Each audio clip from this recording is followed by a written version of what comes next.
Nasie in gesprek op reis deur Suid-Afrika se platteland. Met trots geborg deur Monsanto, Nedbank en Senwes in samewerking met Hinterland en NWK.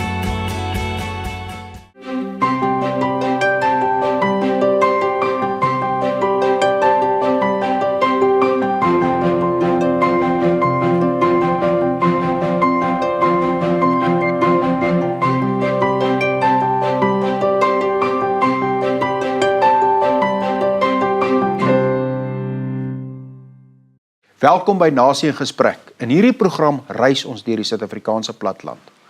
Ons kyk wat die impak is van landbou, nie net op voedselsekerheid, maar ook op toerisme in ons platteland. Goeiedag van my kant af ook. Vandag reis ons deur die Vrystaat en staan stil by die beesvleisbedryf. Of dit nou 'n teebeen op die braai is of 'n lekker kruisskyf van die oond, die beesvleisbedryf in Suid-Afrika is een om mee rekening te hou. Hier is waarna jy kan uitsien. In ons kontry-segment besoek ons die toerismejuweel in die Oos-Vrystaat, Clarens. Behalwe vir 'n eindelose lys van dinge om te sien en te doen, het ons ook gaan inloer by Clarens Brewery.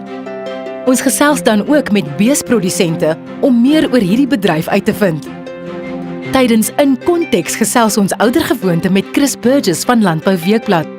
En ons loer in by Sparte Beef om die waardeketting in hierdie bedryf te ontgin. In gespreksfokus gesels Theo Foster met Michael Bradfield oor die waarde van beesvleis en ander interessante ontwikkelinge in die bedryf.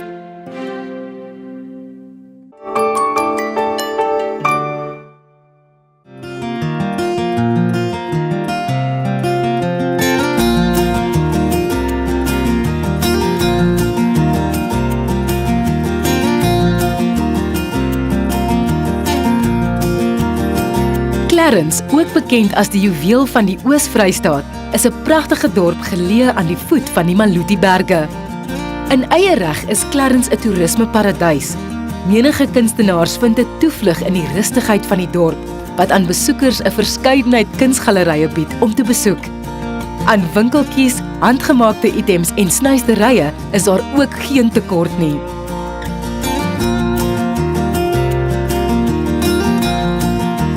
Die omgewing is prentjie mooi.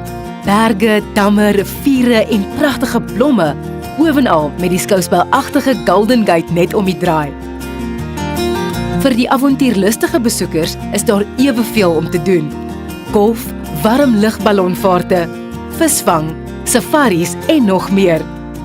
'n Kuier aan hierdie dorp sal ook nie volmaak wees sonder besoeke aan die verskeie restaurante nie. Die dorp spog selfs met sy eie koffiebrandery, met 'n barista wat boeretroos aan besoekers bedien, so vars as wat jy dit kan kry. Na 'n opwindende verkenningstog deur hierdie pragtige dorp, het ons gaan voete uitskop by Clarens Brouwerye, met 'n verskeidenheid van plaaslik vervaardigde kraftbier, appeldrankies, oftewel ciders, en jenever, kon ons dag nie beter afsluit nie.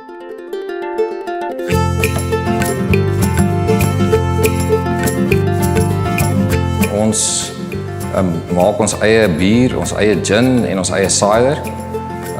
Ons het in 2000 het ons 'n plaas buitekant Clarens gekoop omtrent 15 km hier vandaan. Ons het sedertdien 23,000 vrugtebome daar aangeplant. Ons het gou agtergekom daar's 'n behoefte vir die klein vrugte of beskadigde vrugte om sap en cider mee te maak. Ons is toe oor Normandie in Frankryk toe om te gaan kyk hoe hulle dit daar doen. Teruggekom en ons eie cider begin maak. 10 jaar gelede het ons besluit om in Clarens in die dorp die brouwery oop te maak, soos 'n brewpub oop te maak, waarin ons die bier in die brouwery self produseer. Ons maak op die stadium, ek dink 11 verskillende biere. Ons gebruik malted barley of malted gars, hops, gis en water op die natuurlike manier. Die cider op die oomblik, ons koop op die oomblik by die bestaande boere die appels aan. Soos hierdie jaar byvoorbeeld koop ons aan rypbeskadigde appels. Al die appels wat ons gebruik word fisies afgepluk van die bome af. So dis alles appels wat mens basies kan eet. So dit is die proses is maar baie dieselfde soos wyn maak. Jy weet, ons pres die appels met 'n pres. Die pres het ons ingevoer 10 jaar gelede uit Oostenryk uit. Die sap word dan in groot fermentasietanks ingesit waar ons dan die gis insit wat dit dan 'n paar weke later uitgefermenteer is en dan die cider het wat ons maak. Die perfekte maal saam met hierdie verskeidenheid plaaslik vervaardigde drankies is verseker 'n smaaklike beesgereg. Nie te ver van Clarence af nie, het ons 'n draai gaan maak by Sparta Beef in Markwart.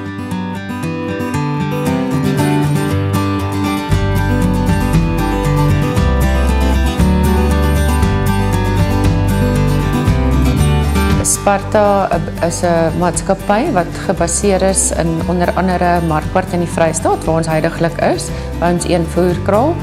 Ons het ook 'n voerkraal in Potchefstroom en dan ook voer ons nog beeste in Kroonstad en ons het slagpalle in Welkom van waar ons dan al ons produkte versprei reg oor die land. Sparta is 'n voerkraal was vir hierdie jaar 50 jaar oud, so dit kom reeds sedert 1966. Ons oupa het gehoop dat sy kinders eendag so hardwerkend soos die Spartane sal wees. So dit is waar die naam Sparta vandaan kom. Sparta se besigheid het tans ongeveer 1500 werkers in diens by ons verskillende punte. Ons het huidiglik ongeveer 100 000 beeste, waarvan die meeste in voerkrale staan. Van dit is nog op die plase wat ons die bees voorberei om in te kom voerkraal toe. Ons slag ongeveer 240 000 beeste per jaar en daarom verskaf ons in totaal sekere goeie enige iets van 8 na 12% van Suid-Afrika se beesvleis. Beesboerdery vind wel wyd verspreid in die land plaas, maar die oop weivelde van veral die Oos-Vrystaat maak dit 'n gewilde boerderyvertakking in hierdie geweste. Vanaf Markwart het ons die lang pad gevat na Erik van Wyk op sy plaas Vryhof in Maretsani in Noordwes. Hier het dit net weer duidelik geword hoe uiters belangrik goeie verhoudinge in die landboubedryf is ten einde volhoubaarheid en sukses te verseker. Erik vertel ons meer.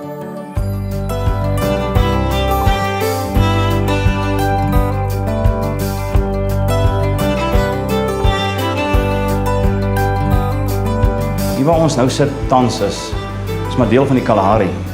Oorspronklike Kalahari is die Malipoe rivier begin ook net aan die ander kant ons. Ons is baie naby die Botswana grens.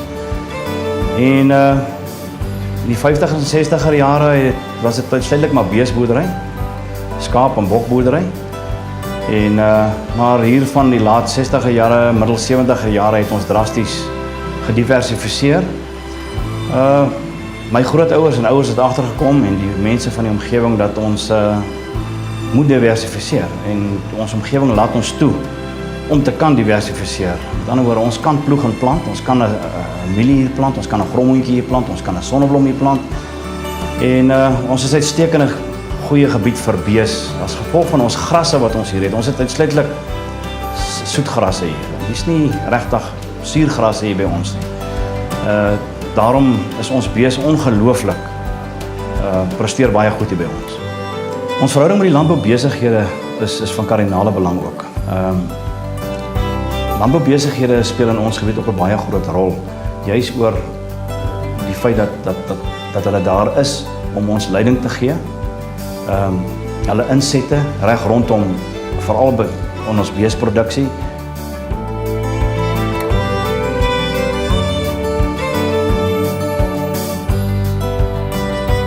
Ek dink die rol van die agribesighede is baie belangrik om die produsente te ondersteun en daar's verskeie redes.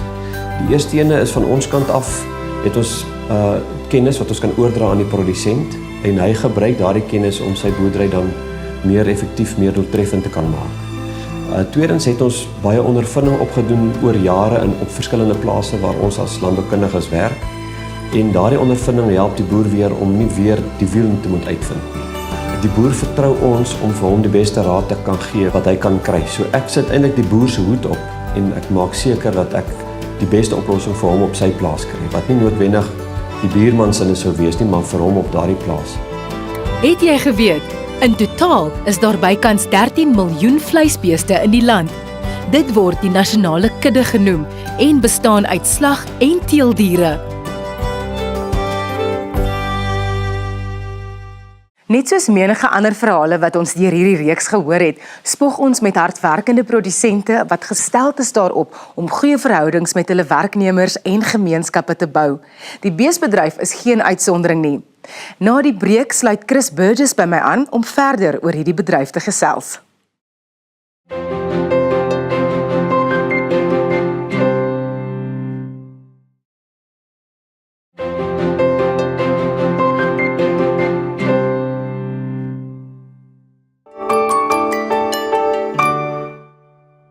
Welkom terug by Nasie in Gesprek. Onthou om ook jou mening te lig op Facebook en Twitter. Vandag fokus ons op die beesbedryf in Suid-Afrika en by my in die ateljee is Chris Burgess van Landbou Weekblad om weer sy weeklikse interessante insigte te kom deel. Welkom Chris. Dankie. Chris, watter beesras maak die sagste steak? Ja, dis 'n onmoontlike vraag om te beantwoord. Maar ek wil jy kry beesras soos die Wagyu wat ongelooflike marmorering het. Dit is die vet tussen die vleis en dan jy weet ons inheemse Afrikaner bees het eintlik 'n geen vir sagtheid, maar vleis hang eintlik af van hoe die bees geslag word en hoe die vleis gehanteer word nadat dit geslag word. So verouderde vleis natuurlik wat hang is sagter as vars vleis en dan hoe die vleis voorberei word. So jy weet as jy steak voorberei dan moet jy eers rus voor jy hom eet want dit ontspan die vesel in die vleis. So dit gaan nie regtig so seer oor die ras self nie. Maar jy weet wat ons nodig het eintlik in Suid-Afrika is 'n graderingsstelsel wat vir die verbruiker presies sê wat se vleis hy koop en ook vir hulle raad gee hoe om dit voor te berei en die Australiërs het dit natuurlik met groot vrug gebruik en hulle die afname in beesvleis verbruik eintlik verskoon my eintlik omgedraai. So as 'n mens dit kan doen, dan lig jy eintlik die beesvleis van 'n kommoditeit na bietjie meer van 'n nisproduk soos byvoorbeeld wyn. Dan is dit nie net 'n basiese produk nie. Ons gaan binnekort terugkeer na Chris, maar eers loer ons in by Sparta Beef vir 'n kykie na die waardeketting beesvleis van plaas tot tafel.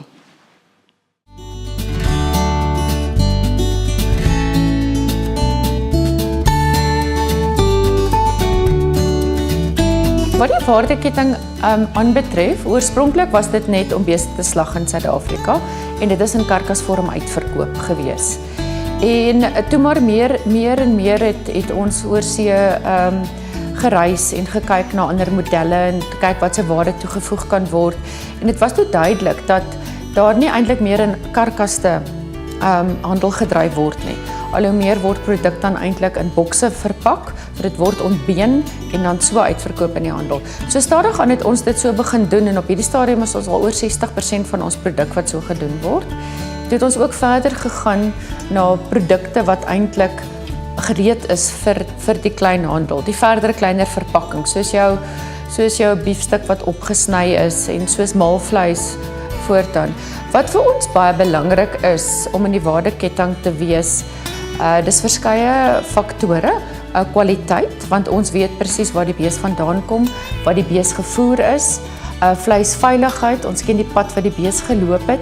Daarom het ons ook 'n naspeurbaarheidsprogram wat van die bees by ons voerkrale aangekom het totdat dit uiteindelik die abattoir verlaat, dat ons weet waar die oorsprong is van hierdie beeste. Voerkrale is maar 'n wye verskeidenheid van uitdagings.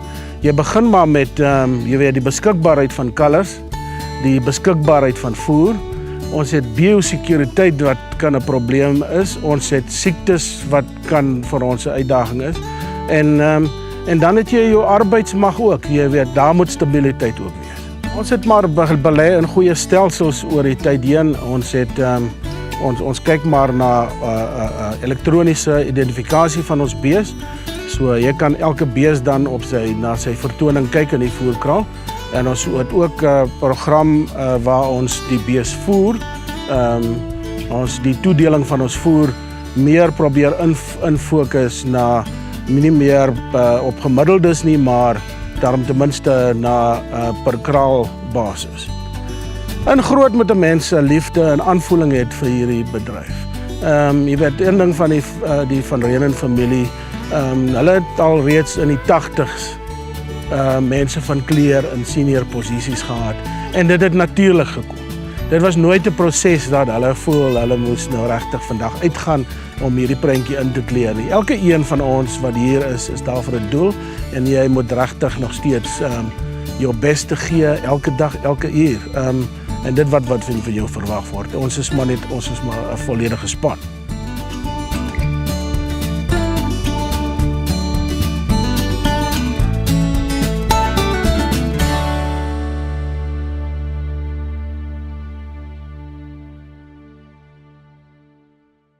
Uit 'n besoek soos hierdie is dit duidelik waarom Suid-Afrika kwaliteit beesvleis kan lewer.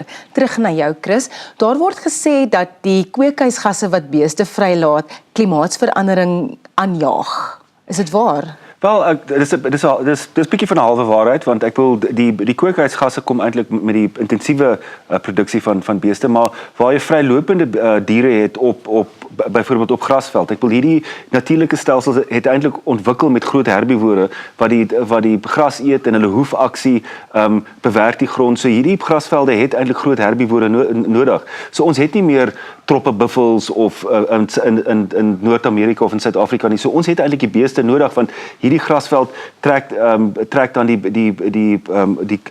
koolstof in. So ons het eintlik beeste nodig om ons grasvelde gesond te hou. Baie dankie, Chris.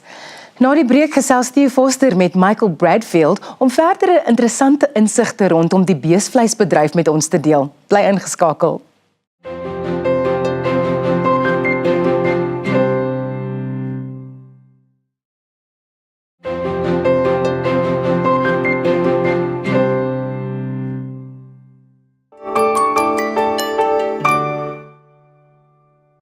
Welkom terug by Nasie in Gesprek. By my in die ateljee is Dr. Michael Bradfield, 'n internasionaal bekende veekonsultant en hoof van Breedplan Suid-Afrika. Welkom Michael. Baie dankie.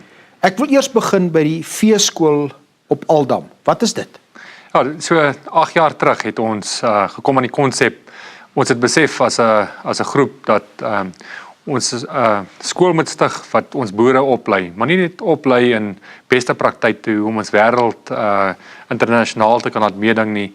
Ons oplei oor hoe die waardeketting werk en al die ander rolspelers in die waardeketting betrek. Die voerkraalvereniging byvoorbeeld, of voerkrale, die abattoirs en selfs die handel, dat ons almal bymekaar sit 1 keer 'n jaar om 'n tafel en gemeenskaplike goedes bespreek en ook ons boere oplei hoe om waarde uit te put uit die waardeketting uit. Michael, jy praat van internasionaal en jy kry internasionale sprekers. Hoe sou jy ons bedryf beskou relatief tot internasionale beste bedryf? Internasionaal vergelykend, ons het van die beste boere in die wêreld. Daar's geen twyfel daaroor nie. Maar ek dink aspekte soos die rand-dollar wat sukkel en dies meer, beteken ons boere kry nie altyd die geleentheid om internasionaal te gaan reis nie.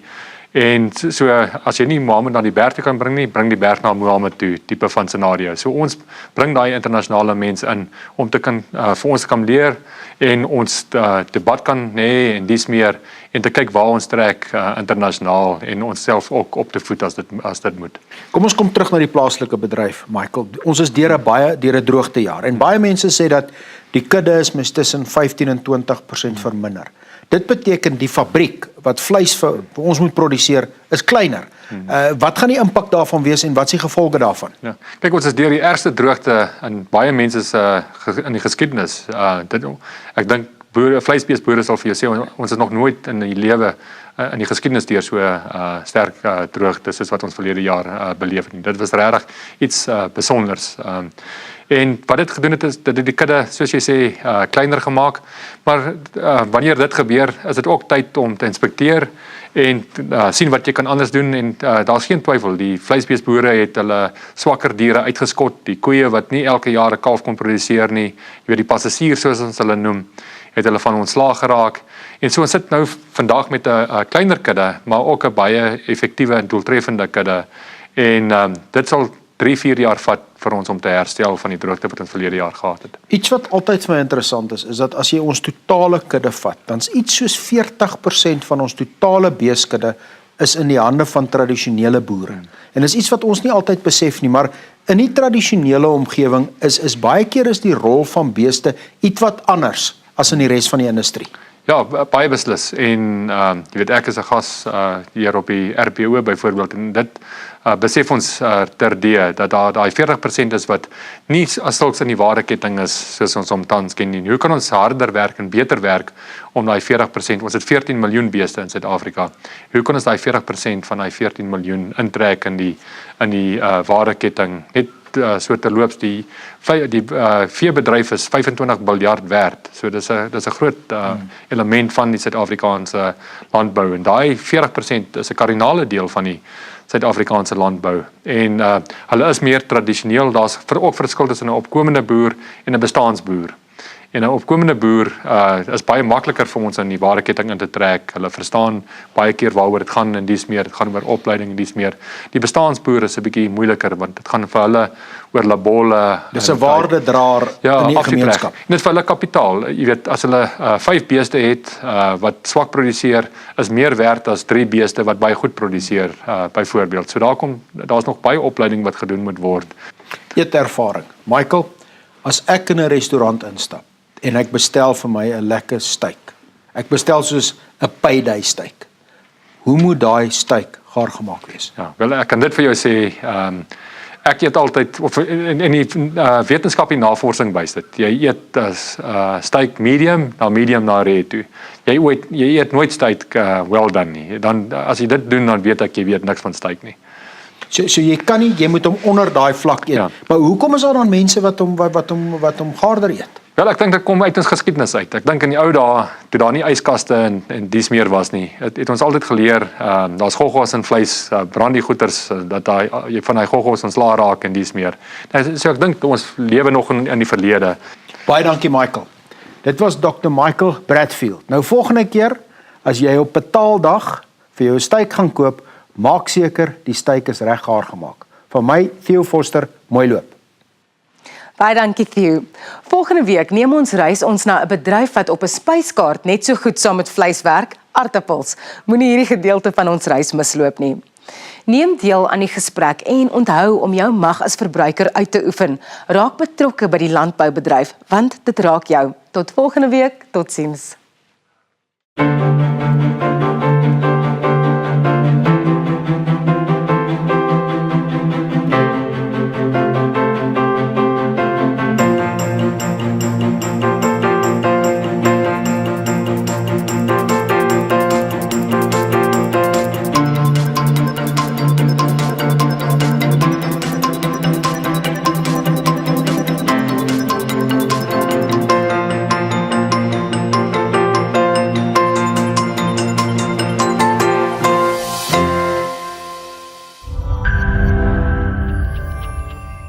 Nasie in gesprek op reis deur Suid-Afrika se platteland. Met trots geborg deur Monsanto, Nedbank en Senwes in samewerking met Hinterland en NWK.